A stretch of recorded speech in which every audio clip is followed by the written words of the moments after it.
We achak gi Otet oimore ahinya Otet kamora mora ma intiere ang'eyo ni intiere Qatar machiegni to ok mara many piny kata kamano ok en odhiambo makare nikech osebedo kwa wito ngima modhuro e masiche mag apaya nyaka ne weche gi mag siku chakre oganda osebedo ka chako wuodhe makagi kacha kata kamano oganda osebedo bende ka wito ngimagi. Penjo mathoth mosebedo ka penjore Otet en ni to ang'o ma thoro timore e kinde ma sikuku gi mamiyo masiche mag apaya thoro medore e pacho ka?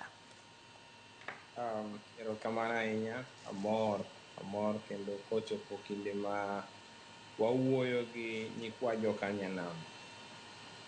E kinde gi safar mang'eny ipango marach.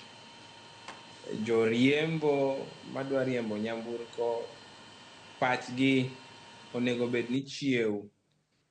Riembo mtoka ama nyamburko ok en aina gima ichung' ni ang'e ga riembo kawuono awuok adhi riembo. Nitie chenro ma nyaka iket. Nitie yiero odiochieng' midwa riembe nyamburko kiwuok kuma intie kidhi kumachielo. Nitie ng'iyo to be ndara chal nade, koth chwe, chieng' rieny, yamo ng'eny.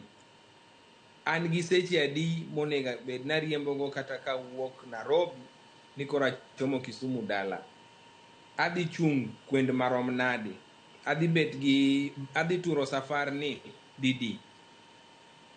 An e safar ma mara aonge piem gi ng'ato ang'ata. Tiyudo ka ng'eny joma riembo wan e piem. Ne ing'eni kinde mokalo cha ka nawuok Nairobi nachopo Kisumu gi seche 3:30. Adwa temo break record. Adwa ng'iye ni to wang'ni dachop nade.